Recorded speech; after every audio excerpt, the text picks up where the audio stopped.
Hello and welcome back to the Everyday Analyst. Today we are going to install PostgreSQL on our local machine. Let's get started. First, shoot up your favorite browser and open google.com. Search for download PostgreSQL and click on the first link that takes you to the official website. Here you can see different installers for different operating system. If it's Mac for you, you can go for Mac OS, or Windows if it's Windows. In my case it's Windows, so I'll just click on this. Yeah, in this page, we see that we have different versions of PostgreSQL available, 17 being the latest one. And on top, we have the link to download the installer. Click on this. That brings us to this page where we have the actual download links. So I'm going to download the latest version, that is 17.4, and it's Windows for me. So I'll click on this link. So this file is roughly about 300 MB and the download should start automatically. Yeah, depending on your internet speed, it might take about a minute. In my case, I've already downloaded the file. Once the download is completed, open the installer and you will land on this welcome screen. On this screen, you can click next.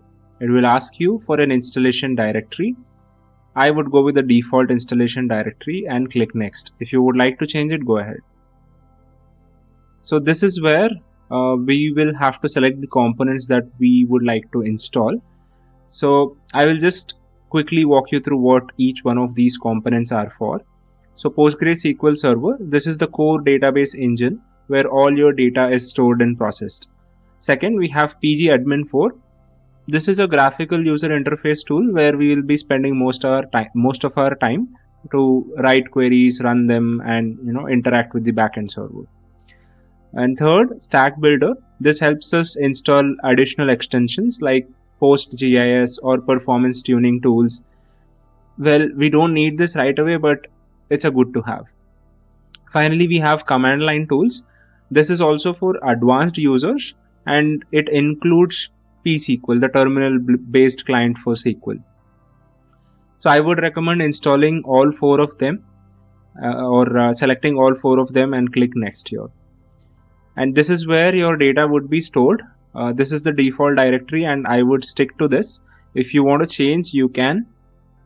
Then click next.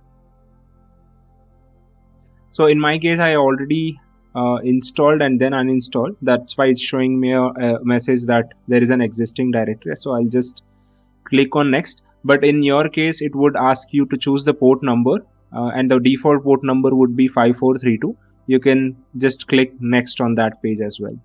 Finally, this is an pre-installation summary. This screen will be visible for you also in the process of installation. Just click next here and the setup is ready to begin installing. Finally, click next and your installation starts. Yeah, it will take 5 to 10 minutes for the installation to complete. Once the installation is complete, you will see this message.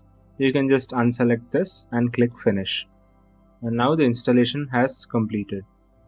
You can search for pgAdmin 4 and open this. And once this opens, it gives us a confirmation that the installation was successful.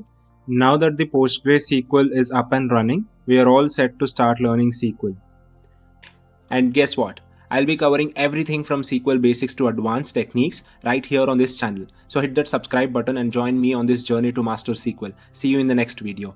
If you like the video, like, comment, share and subscribe.